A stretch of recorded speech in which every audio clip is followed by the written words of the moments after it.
Elle pensait que le test ADN lui donnerait tout. Elle ne savait pas ce que j'avais déjà découvert. Je m'appelle Rob. Cette année-là, le repas de Noël avait lieu chez mes parents. Toute la famille était présente, mes frères et leurs épouses, mes cousins, mes tantes. Et tous les enfants qui couraient partout en faisant du bruit, comme à leur habitude. La maison sentait la dinde rôtie, et la tarte aux patates douces de ma mère. Cela aurait dû être une belle soirée. Mais ma femme cherchait la dispute depuis des semaines, juste avant Noël. De petites disputes, qui se transformaient en conflits plus importants. La tension entre nous était palpable, et honnêtement, je n'avais même pas envie de venir à ce dîner. Mais je m'y suis présenté quand même, car c'est ce que je faisais toujours. À notre arrivée, elle affichait déjà une mauvaise attitude. Je pouvais le lire sur son visage, ce sourire crispé. Qu'elle a adressé à ma mère sur le pas de la porte. Ou encore la façon dont elle ne parlait presque à personne. Elle s'est assise à table, comme si on l'avait forcée à être là, ce qui n'avait aucun sens. Puisque c'était elle qui avait insisté. Le genre de commentaire qui fait taire toute une pièce, l'espace d'une seconde. Avant que les gens ne fassent semblant de n'avoir rien entendu. Je tolérais son comportement depuis des années, mais quelque chose, à cet instant précis, m'a poussé à réagir. Au lieu de cela, elle a reculé sa chaise, s'est levée. Et a quitté la salle à manger sans dire un mot. Tous les regards l'ont suivi, puis se sont tournés vers moi. Ma mère m'a jeté ce regard typique, celui des mères qui veulent poser des questions. Mais qui savent que ce n'est pas le bon moment. Le trajet du retour s'est fait dans le silence. Elle a regardé par la fenêtre tout le long du chemin, les bras croisés, la mâchoire serrée. Je n'ai pas essayé de combler ce silence. J'étais fatigué d'être celui qui essayait toujours d'arranger les choses entre nous. Quand nous sommes rentrés dans la maison, elle n'est pas allée dans la chambre. Je me suis retourné, et je l'ai vue se tenir là, essayant de paraître forte et confiante. Mais je pouvais voir un léger tremblement dans ses mains. Elle a pris une grande inspiration, et a prononcé les mots que j'attendais depuis longtemps. Elle voulait le divorce. Je l'ai regardée, sans la moindre réaction sur mon visage. Je n'ai pas crié. Je n'ai pas argumenté. Je suis simplement resté planté là, laissant ces mots flotter dans l'air entre nous. Elle ne s'y attendait pas. Elle s'attendait à ce que je m'effondre, à ce que je sorte en trombe. À ce que je la supplie de changer d'avis. C'était probablement le scénario qu'elle avait répété dans sa tête, le mari vaincu. Incapable d'imaginer la vie sans elle. Et ce silence la mettait mal à l'aise. Alors, elle a insisté. Elle m'a dit qu'elle prendrait tout lors du divorce, la maison, les économies. Tout ce pourquoi j'avais travaillé au fil des années. Et puis, elle a ajouté la phrase qui, selon elle, allait probablement me détruire. Elle m'a dit qu'elle prendrait aussi notre fils, parce qu'il n'était pas de moi. Elle l'a dit avec un petit sourire en coin. Comme si elle avait attendu des années pour me lancer cette grenade. Je sais. Je le sais depuis 7 mois. Alors, j'ai pris la décision. Je l'ai demandé en mariage, et elle a dit oui sans hésitation. Nous ne voulions pas faire traîner les fiançailles. Donc, 6 mois plus tard, nous nous sommes mariés. J'avais l'impression que tout se mettait enfin en place. Du moins, c'est ce que je pensais. J'étais plein d'espoir. J'étais sûr d'avoir fait le bon choix. Quand nous nous sommes mariés, je pensais que tout irait comme sur des roulettes. Nous avons eu notre premier fils, et tout semblait se mettre en place. Mais peu de temps après, j'ai commencé à remarquer des changements chez Marie. Elle a commencé à s'intéresser davantage aux vêtements, aux accessoires et aux gadgets. Elle mentionnait nonchalamment des articles qu'elle aimait. M'envoyant des liens vers des chaussures, des sacs ou des bijoux. Tous accompagnés de cette petite allusion, je veux ça. Pour être honnête, je n'y ai pas beaucoup réfléchi au début. Je pensais que ça faisait juste partie du truc de « nouvelle maman ». Elle voulait se sentir bien à nouveau, après avoir eu le bébé. Mais plus j'y regardais, plus je réalisais que quelque chose n'allait pas. Il ne s'agissait pas seulement de vouloir de belles choses. Il s'agissait d'en avoir besoin. Chaque semaine, il y avait quelque chose d'autre qu'elle désirait. Chérie, j'ai besoin de cette robe pour notre anniversaire. Ces chaussures sont en solde. Elles sont parfaites pour l'été. J'ai vu ce collier qui irait très bien avec ma nouvelle robe. Et c'est là que j'ai été stupide. J'ai continué à tout acheter. Je n'arrêtais pas de me dire, femme heureuse, foyer heureux. Je pensais que si je la rendais heureuse, tout finirait par s'arranger. Je ne m'en rendais pas compte à l'époque, mais toutes ces dépenses nous détruisaient lentement. Je ne pouvais rien économiser, et encore moins verser un acompte pour la maison dont nous parlions. Chaque fois que nous commencions à progresser, elle mentionnait quelque chose d'autre qu'elle voulait. Et pour être franc avec vous, elle ne demandait pas de petites choses. Non, Marie avait une vision très précise en tête. Elle ne voulait pas n'importe quelle maison. Elle voulait une grande maison dans un beau quartier. Un endroit proche de bonnes écoles et de magasins. Ce genre de maison nécessiterait un acompte massif. Un acompte que nous ne pouvions tout simplement pas nous permettre. Je pensais que tout cela faisait partie de son bon goût, un désir de bien vivre. Elle travaillait dur à la maison, s'occupant d'un nouveau-né. Alors, je me suis dit, pourquoi ne pas la gâter un peu? Elle le mérite, non? Cela semblait être la bonne chose à faire. Mais au fond de moi, je commençais à sentir la pression. Les choses devenaient plus difficiles, mais je continuais à avancer, pensant que tout finirait par s'arranger. La situation du logement a commencé à traîner à cause de toutes ces autres exigences. Chaque fois que j'essayais d'économiser, il y avait autre chose dont elle avait besoin. Et je n'avais pas le courage de dire non. Je ne pensais pas clairement. J'étais aveuglé par l'idée de la garder heureuse. Mais maintenant, avec le recul, je vois à quel point j'avais tort. Plus j'essayais de la garder heureuse, plus je réalisais que je ne prenais pas soin de ce qui comptait vraiment. Car je ne prêtais pas attention à la situation dans son ensemble. J'étais tellement absorbé par l'idée que lui acheter des choses arrangerait tout. Je n'ai même pas remarqué que je perdais la capacité de construire un avenir. Une fondation sur laquelle nous pourrions réellement nous appuyer. Maintenant, quand j'y pense, je ne peux m'empêcher de grincer des dents. Je pensais être un bon mari, lui donner l'impression d'être spécial. Mais en réalité, j'étais un imbécile. Tous ces petits achats n'ont rien arrangé. Ils ne nous ont pas rendus heureux. Au contraire, ils nous ont tous les deux mis dans une situation pire. J'ai dû affronter la dure vérité plus tard. Je n'échouais pas seulement financièrement, j'échouais en tant que mari. Je ne le voyais pas à l'époque, mais je le vois maintenant. 3 ans après notre mariage, j'ai été licencié. La vie ne suit pas toujours le scénario que nous écrivons pour elle, n'est-ce pas?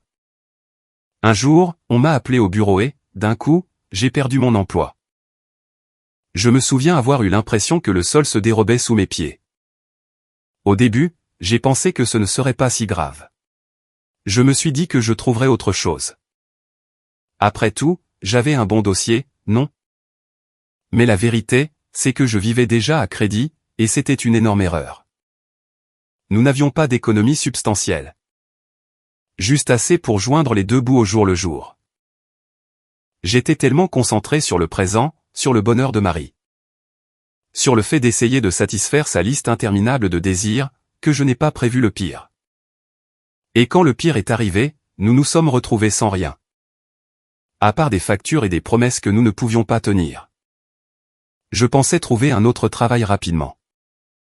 Je veux dire, à quel point cela pouvait-il être difficile. Mais la vie avait d'autres projets. Le marché du travail était tendu.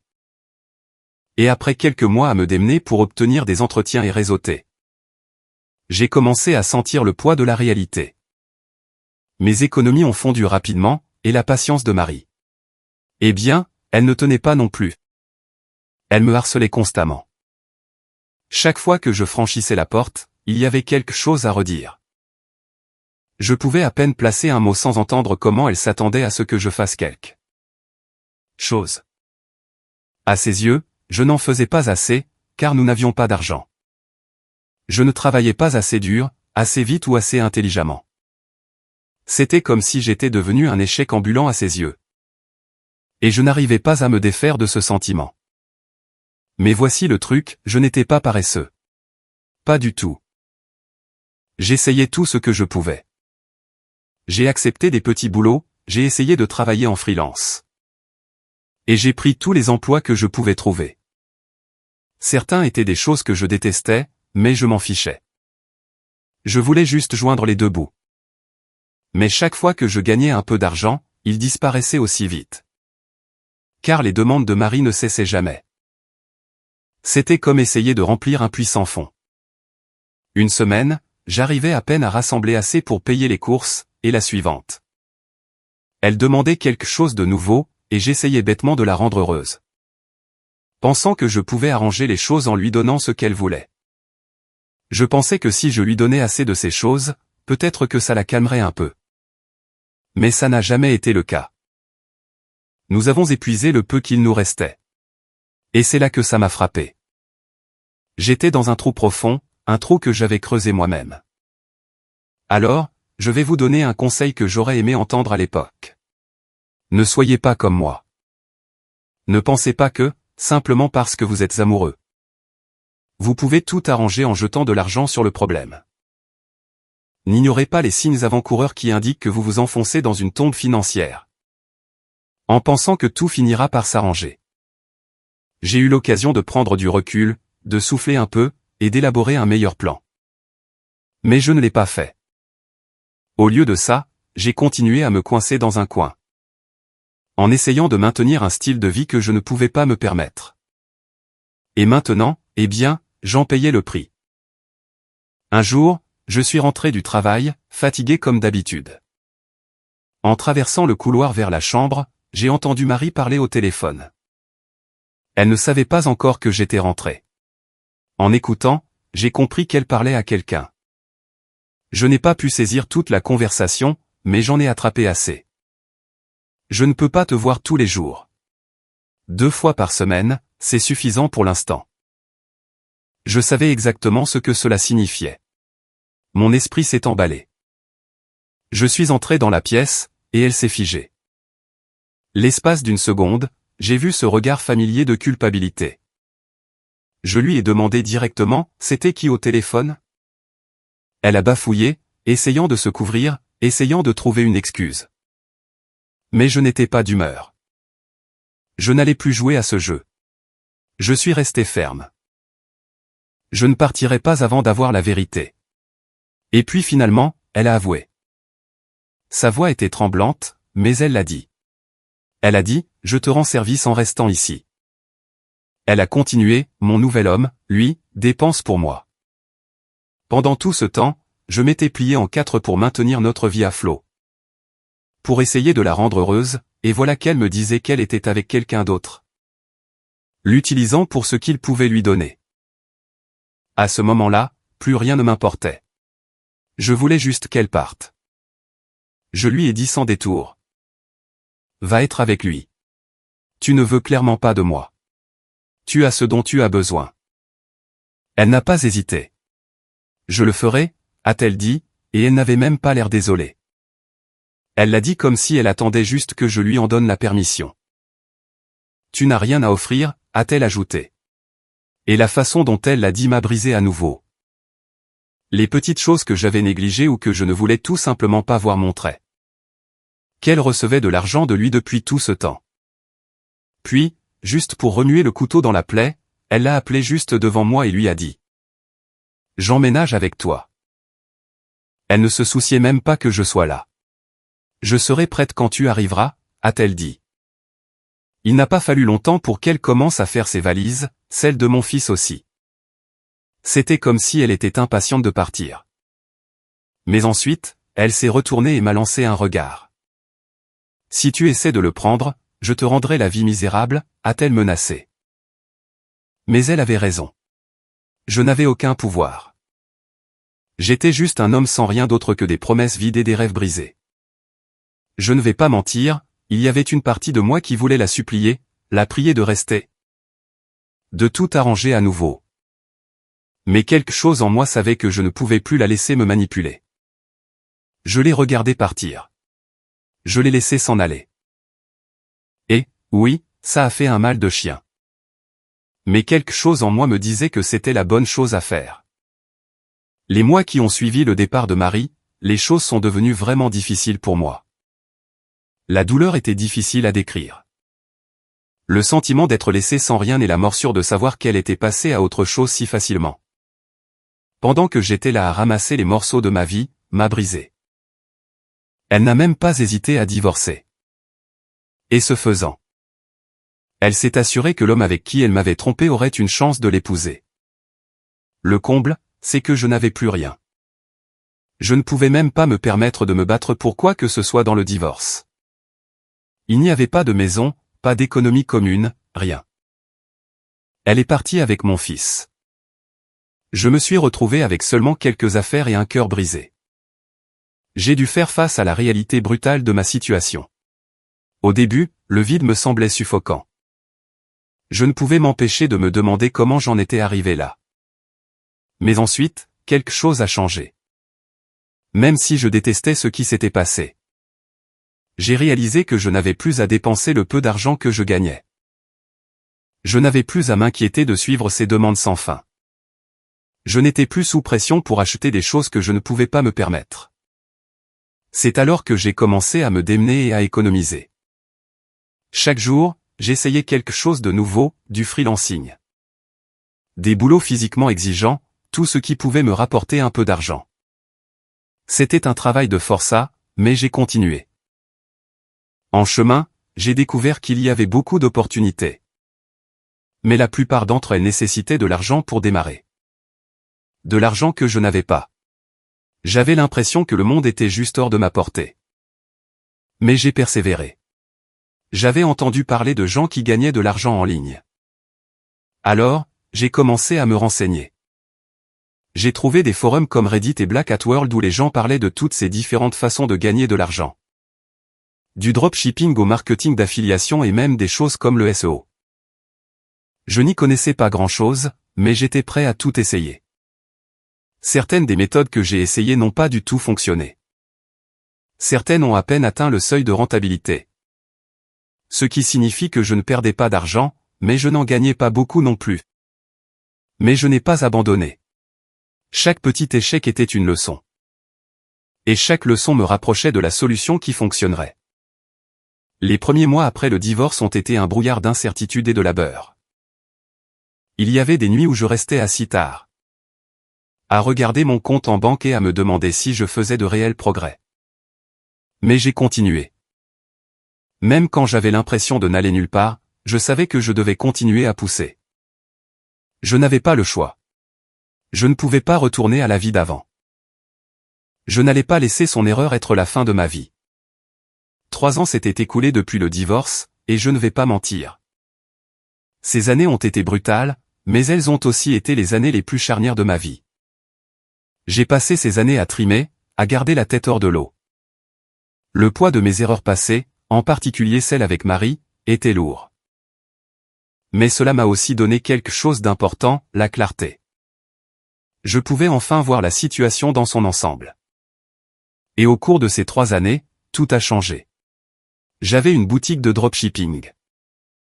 Au début, c'était juste un autre petit boulot. Un de ces trucs du genre, on essaie et on verra si ça marche. Mais pour la première fois depuis longtemps, la chance m'a enfin souri. Je suis tombé sur un produit qui a marché. Il s'est vendu, et pas seulement quelques-uns par-ci par-là, mais beaucoup.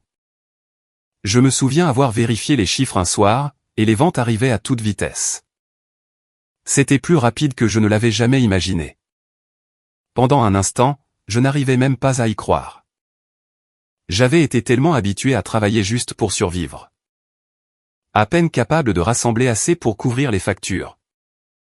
Sans même penser à construire quelque chose de réel. Mais c'était là, la preuve qu'il était possible de réussir. Au fur et à mesure que l'argent rentrait, il ne m'a pas fallu longtemps pour voir une opportunité. Le commerce électronique n'était pas juste une affaire ponctuelle. Il y avait plus à faire. Alors, je me suis développé.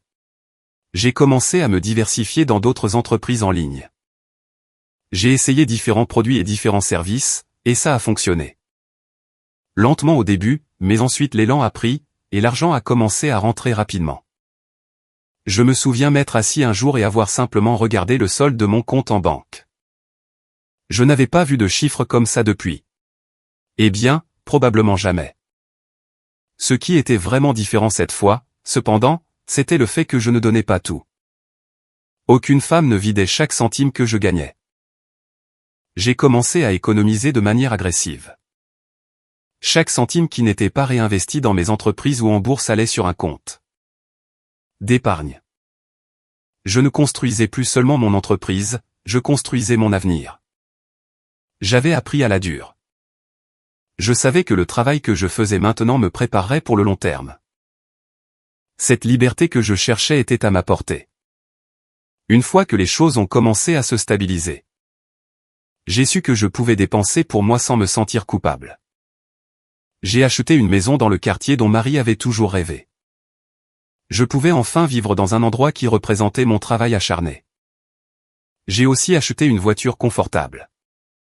Et puis j'ai commencé à renouveler ma garde-robe, également. Après avoir atteint un certain niveau de stabilité, j'ai décidé d'aller chercher mon fils. Pendant si longtemps, je n'avais pas l'impression de pouvoir lui offrir quoi que ce soit. À l'époque où je n'avais rien à donner, je me suis dit qu'il était peut-être mieux avec Marie, mon ex-femme. Quand je l'ai retrouvé, il n'était pas dans une bonne situation. J'avais manqué tellement de choses, et tout cela se lisait dans ses yeux. J'ai finalement découvert ce qu'était devenue la vie de Marie depuis son départ. Ce que j'ai découvert ne m'a pas surpris. L'homme pour qui elle était partie ne s'est pas avéré être le prince charmant qu'elle espérait. Elle pensait qu'il allait l'épouser. Elle y croyait vraiment. Il s'est avéré qu'il était déjà marié et avait des enfants dans un autre État. Il n'était qu'un entrepreneur travaillant sur un grand projet dans notre ville. Et une fois ce projet terminé, il a disparu sans laisser de traces. Et c'était tout. Marie s'est retrouvée le bec dans l'eau.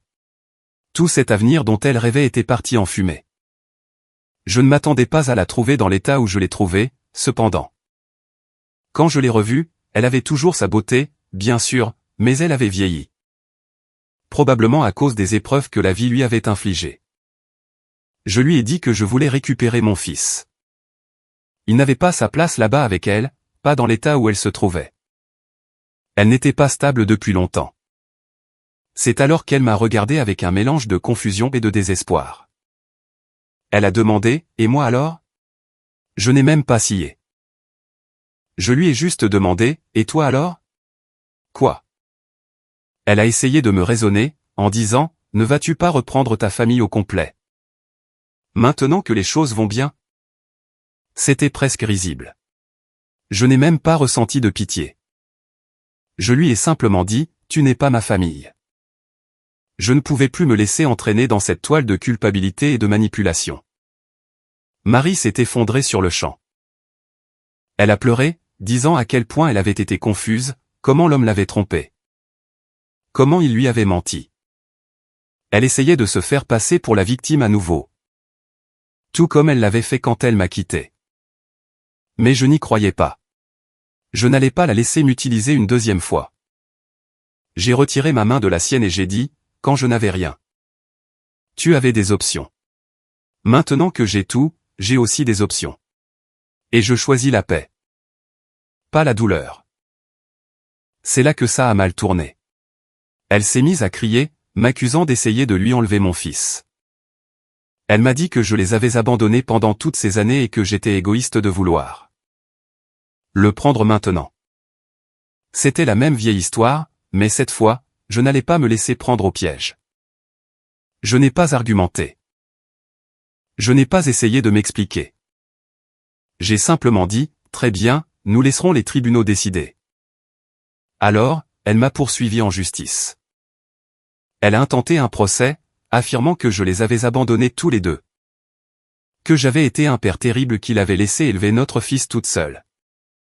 C'était la chose la plus absurde que j'ai jamais entendue. Je ne l'ai pas pris à la légère. Je savais que cette bataille allait être difficile. Surtout avec la façon dont le système favorise souvent les femmes dans les affaires de garde d'enfants. Mais je n'avais pas le choix. Je n'allais pas la laisser m'éloigner de mon fils. Il méritait mieux, et moi aussi. J'ai engagé le meilleur avocat que je pouvais me permettre. Il a exposé les faits avec précision, montrant au tribunal exactement comment le mariage s'était terminé. D'abord, il y a eu son infidélité. Elle avait ouvertement une liaison pendant que je faisais tout ce que je pouvais pour maintenir la famille à flot. Puis est venu son abandon, elle m'a quitté, moi et notre fils, sans une seconde pensée. Et enfin, son état instable, elle vivait dans un désordre. Et il était clair qu'elle ne pouvait pas fournir un environnement stable pour notre fils. Le juge a écouté. Il a pris en compte tout ce que j'avais traversé, tout ce pourquoi je m'étais battu. Il a vu à quel point Marie était instable et comment j'avais réussi à me sortir du pétrin dans lequel elle m'avait laissé. La décision a été rendue en ma faveur. J'ai obtenu la garde de notre fils. Marie ne l'a pas bien pris, bien sûr. Elle a essayé de contester la décision. Elle m'a lancé toutes les accusations possibles, espérant faire changer d'avis le juge. Mais la vérité était sortie, et il n'y avait pas moyen de la changer. Ses frais de justice se sont accumulés. Elle pensait que si elle obtenait la garde, elle pourrait utiliser l'argent de l'indemnisation pour payer ses dettes. Mais son plan s'est retourné contre elle. Puis, par désespoir, elle m'a poursuivi pour une pension alimentaire. Elle pensait pouvoir me soutirer encore un peu d'argent. Mais cette affaire a été rejetée, elle aussi. Vous voyez, dans notre État, la pension alimentaire n'est accordée que si le mariage a duré un certain nombre d'années. Notre mariage ne remplissait pas cette condition. Ses espoirs d'obtenir une quelconque aide financière de ma part ont donc été anéantis. Toute cette affaire a été épuisante, émotionnellement, financièrement et mentalement. Mais quand la poussière est enfin retombée, j'avais ce que je voulais le plus, mon fils. Et ça, personne ne pouvait me l'enlever. Après la décision du tribunal, le désespoir de Marie est devenu plus évident de jour en jour. Elle pensait qu'elle pourrait d'une manière ou d'une autre se frayer un chemin pour revenir dans ma vie. Cela a commencé par des appels. Au début, j'ai simplement ignoré les appels. Je n'étais plus aussi stupide. Puis elle a commencé à envoyer tous ces messages sincères du genre « Tu me manques » et « Pouvons-nous parler ?» Je ne les ai même pas lus. Je savais exactement ce qu'elle essayait de faire, et je m'en fichais. Mais Marie n'était pas du genre à reculer si facilement. Elle a essayé de me récupérer pendant les visites de notre enfant. Je pouvais voir clairement qu'elle essayait de me manipuler. Elle jouait la carte de la « pauvre de moi », essayant de me faire sentir mal pour la tournure des événements. Elle me culpabilisait sur la difficulté des choses pour elle après que tout se soit effondré. Mais je n'y croyais plus. C'était presque comme si elle pensait que se présenter avec un visage triste effacerait les années de trahison, les mensonges et la douleur qu'elle a causée. Elle n'avait aucune idée de ce que c'était que d'être enfin libérée de ce poids. Puis, les choses ont pris une tournure encore plus évidente. Elle a commencé à porter des tenues séduisantes. Elle mettait le genre de vêtements qu'elle savait que j'aimais autrefois. Elle pensait que si elle était assez belle, j'oublierais tout ce qui s'était passé. Mais ça n'allait pas marcher. J'avais déjà appris la leçon la plus difficile de ma vie. Ne laissez jamais votre cœur guider vos décisions dans une relation où quelqu'un vous a déjà montré qui il est vraiment. Je l'ai regardé droit dans les yeux un jour lors d'une de ses visites et j'ai dit. J'ai appris ma leçon. Elle ne pouvait plus m'atteindre. Peu importe ses efforts, je ne retournerai pas à la vie que j'avais avant. Ce fut le tournant pour moi. Avec le recul, je le dirai franchement. Ces années où elle était partie ont été les pires et les meilleures de ma vie. C'étaient les pires à cause de toute la douleur. J'ai été humilié, trahi et laissé sans rien. Mais c'était aussi les meilleures. Car ces années m'ont donné le temps et l'espace de vraiment me réveiller. J'ai dû redécouvrir qui j'étais, sans qu'elle exige constamment des choses de moi. Sans être lié à la vie que je pensais devoir avoir. Ces années de souffrance ont été le creuset où j'ai forgé l'homme que je suis aujourd'hui. L'homme qui s'est construit une vie, a gagné de l'argent, a trouvé la paix et est devenu indépendant d'une manière que je n'aurais jamais cru possible. Donc, même si j'ai détesté la douleur, elle m'a forcé à grandir comme j'en avais besoin. Maintenant, Marie et moi sommes toujours coparents. C'est à peu près tout. Nous ne sommes pas amis. Nous ne sommes pas de nouveau ensemble. Et je ne veux plus faire partie de sa vie. Elle fait partie de mon passé, et c'est là qu'elle reste. Je me concentre sur mon fils, et je me concentre sur ma vie, et c'est ainsi que ça doit rester. Alors, je vais vous demander, à vous qui regardez, qu'auriez-vous fait différemment? Si vous aviez été à ma place, auriez-vous cédé et l'auriez-vous laissé revenir? Auriez-vous supplié pour son amour comme j'ai failli le faire? Où seriez-vous parti? Je sais que certains d'entre vous pourraient penser que je suis un S, mais honnêtement, ça m'est égal. Je suis sorti de ma torpeur. Je ne suis plus le même homme, et je ne changerai rien. Merci d'avoir regardé ceci. J'apprécie chacun d'entre vous qui est resté avec moi tout au long de cette histoire. Si vous connaissez quelqu'un qui a besoin d'entendre cela, partagez-le avec lui. Cela pourrait bien sauver une âme.